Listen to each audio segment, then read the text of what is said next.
Australia needs to try and post. I can't remember if it was post or around the election time or whatever it was. But it was like, yeah, cool. Like that would be good here because everyone here is too PC. Yes, PC. Well, I was going to say rule following. There was this girl, I can't remember. She said it best, and I think it was on a TV show or a radio show. She was on there, and she was talking, and she goes, "What I've realised is," it goes, "we've got a poor standard of politicians in this country." And she goes, "What I've realised and what I've seen, particularly after COVID, is we are people that are we are sheep. We want to be told what to do and how to do it." Australia. Yeah, definitely. Yeah, and she goes, "This is what I've noticed." And he goes, "The reason we keep getting shit politicians is because we keep wanting to be governed. We need to remind politicians that they work for us, not us for them." And that's where, and she made a ripper point, and I think it was quite a viral video. I think along that line. Yeah, I think that is, she's bang on. Oh, she was bang on. I couldn't agree more with what the words that were coming out of her mouth. And she's like, we're sitting here and you're bitching and moaning about this, and this. And she goes, but you're the ones that voted these people into power. And now you're making it out as in, we work for them. They need to be reminded that they work for us. They're here to serve the community, the country, not the other way around. And they've lost their way. And that's why we just love to be governed. We want to be safe. We want to be told what to do, how to do it, when to do it. And I couldn't agree more with what she said. I personally don't, and I'm sure there's lots of people that don't as well. However, man, COVID showed that a lot of people also do because they voted that. A lot of people voted that fuckwit in more than once. And for those of you that don't know who I'm referring to, it is Daniel Andrews. You are a fuckwit of the highest accord. Yeah, put it on record once again. In saying that, Australia's a sick country. Love it. Dude, good. So good. Every time I go overseas, I get reminded. And I'm like, yeah, fuck, we've got it good. Man, how cool would it be when we go to the States to have a look at that and compare? I can't wait. I've heard like LAX. I was not LAX. LA's a fucking disaster at the moment, obviously with all the fires and everything that's happening there. But but before that, like the homelessness, the economic, like it'd be interesting to talk because we're going to speak to people. It'd be interesting to talk to them and say, well, like, hey, what's life like here? How are you guys traveling? Is it hard? Are you killing it, or are you like going shit? Petrol's this much a gallon. There's two sides to it, though, right? Even if you look at Europe as well. Yeah, like I think Australia's bottom line is quite high. Yeah, comparatively. Do you get what I'm saying? Like in the sense of absolutely. If you look at, so let's just say if you were to break it up into tiers, right? And like the lowest tier in Australia, like even if you are minimum wage, you still have food, you still have clean water, you still have a roof over your head. Still safe. Yeah, you're still safe. Like, whereas I think it's harder over there. Like, dude, people in Europe, like I saw some shit in Europe when I went, man, and I was like, I didn't know that Europe was like that. You know what I mean? Like, I was like, man, like Italy, places in Italy. Like I went to Naples, and there's people living in ways. Dude, I spoke to. This is getting us sideways. I got picked up when I went to Bali. I got picked up by a driver, and I was talking to him. Didn't know him, but someone I know knows him, and just talking to him. Yeah, how you doing? Blah blah blah. Thanks for sorting this out. And I was like, how much do you pay in rent? Just curious. Because I've had people always say to me like, man, like what you do is mobile. Why don't you go live in Bali? And I'm like, I don't know if I want to. I've never been there before when they used to say it to me. So I've never been there. I don't know. Maybe if I like it, I'll consider it. I would never do it. Got a podcast there. Yeah. Just come back weekly. Yeah. I just wouldn't. That would not be not much the same. I'm not going to live in it's a third world country. Yeah. Anyway, I'm talking to him and I said, dude, curious, what's your rent like? Like, how much are you paying rent? Do you mind if I ask? And he's like, yeah, he lives in Denpasar, which is like the main part of Bali, like a big city or like kind of where the airport stuff is near there.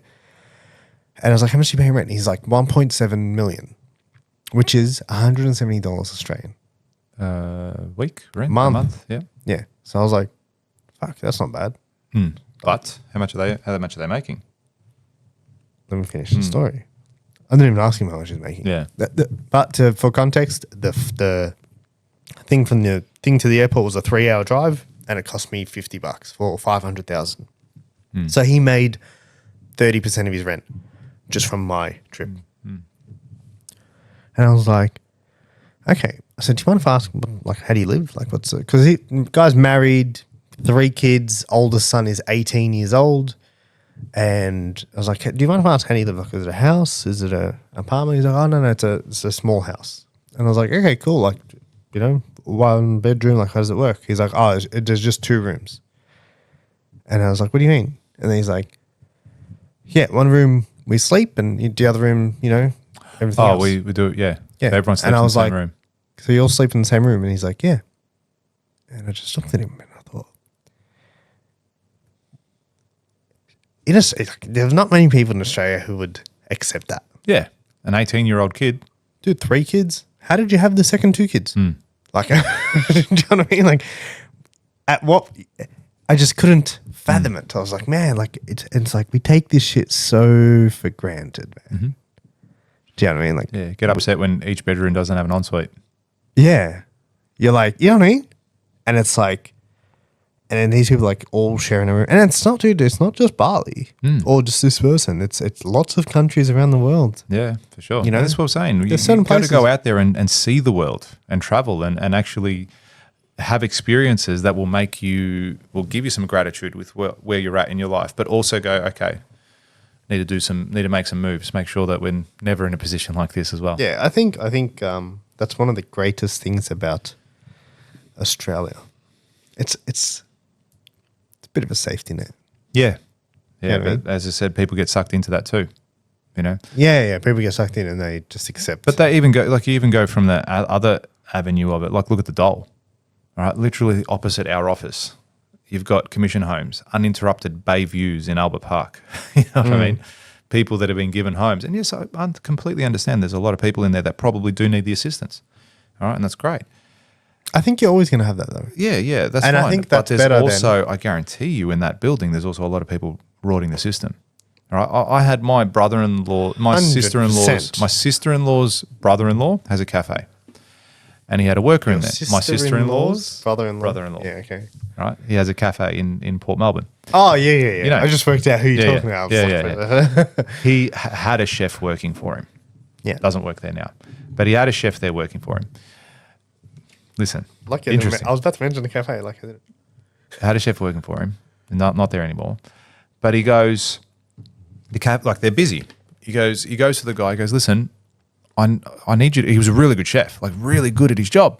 Yeah? He goes, listen, I want you to come work for me. Like, come and work full time. Because he only wanted to work 2-3 days a week. He's like, no, come and work full time. I'll give you this much money, blah, blah, blah. Like, I can give you what you want. Like, good wicket.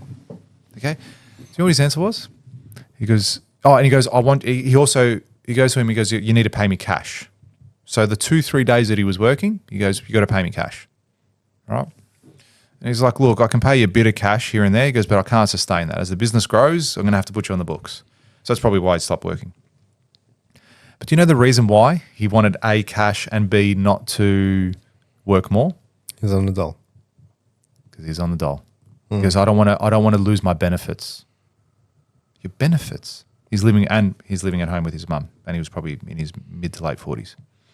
He goes, I don't want to lose my money. I can't be shown to be getting an income. And he was skillful. He was very good, apparently. Like, he made some good food. Yeah, okay. That's interesting. He goes, I don't want to lose my That's just a closed mindset, dude. Oh, dude, I just wanted to slap this guy. Yeah, that's just like a... You don't want to make $100,000 a year because you're going to lose your $25,000 benefit from the government every year. Yeah. But yeah. Do you know what I mean? Yes, and there would be, I believe... That guy's a leech on society. That guy is a leech. The society is going to have leeches. Yeah. But, it rewards it, though. This is what we're saying. Like, the way our society is set up, it does reward people like that. Okay? And sometimes punishes the hard-working people. But... Yeah, I don't know. I don't know if I agree with you. Really? Yeah, well, look, I get what you're saying. It rewards them. It doesn't reward them. It creates a better space. would it be better if we walked down the street and there was 100 homeless people pulled up in tents? Have you seen some of the tents and shit set up in the US? Like, have you seen the homeless people set up tents? I think it's like a whole community of tents. It's horrible. Yeah, it's like you walk down the street and there's all tents pulled up, and it's like I've heard somewhere else, like someone was saying it. You literally walked out our building and it just smelled like piss and shit because people were just just a bunch of homeless people because they were just going at it on the street, on the sidewalk. Yeah, I would prefer to have, and for the record, Australia, yes, we do have a high tax, but we don't have the highest tax in the world. Have you seen like the tax in Sweden and Germany? Like they've got a higher tax rate in general. We're still top 10. Yeah. But there's some countries that are topping us slightly, and countries that also have, like Germany would be a great country to live in. You know what I mean? I know you've lived in Germany, Iggy, but Sweden would be another great country to live in. But I feel like we are a combination of like a little bit of that in Australia and like a little bit of US and like a little bit of UK. Yeah. You know what I mean? And it's like we've got some factors, and there's some things that we do that aren't great, like the followingness, sheepness, whatever you want to call it, the need to be governed. Yeah. But I think all in all, great. Yeah, absolutely. But I still think there's a lot of, but I don't want to rest on that. Do you know what I mean? In the sense that, no, but even as a society, we shouldn't be like, oh yeah, but what a great country we live in. It can get fucking better. But you got to want that change. You got to put the pressure on these politicians and all these guys to say, no, hang on, mate. This, and this, right? Because at the moment, it's the other way around. It's the other way around. They are dictating to us how everything is going to be. Yeah, so you only put the pressure on them by playing that game. Which most people don't. They can't be bothered. I can't make a change. I can't do this. I can't do this. And I don't think it's going to, in all honesty. I really don't. What's the change you'd like to see? I have no issue with the whole commission homes. Oh no, I'm not picking on them. Yeah, I'm not saying that at all. I'm just saying a whole range of things. I think there's a lot. Like there's this guy on. He got decent following on. I think we do that well. The commission homes thing, and I think the punters. Have you heard of him? The punters politics. Yeah, whatever it is. You've told me. I've I'm gonna. Hey, if you listen, bro. Some good content. What's his name? Do you know? I don't remember. He's got great content. Punters politics or something like that. We'll give him a shout out to another podcast right now. But he does these short form videos on there, and he'll talk about the mining companies. He'll talk about the gas companies and how Australia is selling it to them for nothing. They're giving it away. They make billions and billions of dollars profit a year, and they pay 0.0002% tax. You know, shit like that. I'd say there's a lot of refinement that needs to happen, I think, in our country to make it great, to have all these money, to get money that can be invested here. There's just idiots that are sellouts, I believe, from what I've seen and what I've read and what I've heard. There's a lot of people that are pocketing personally and profiting personally, as opposed to doing what's best for the country in that political space. So I think there's a level of that needs to be cleaned up. I think there is a level of corruption wherever you go. Yeah, I agree. If you like that clip and you want to watch another one, click just over here. And if you want to watch the full episode, click just over here. Don't forget to subscribe to the channel, and thanks for watching.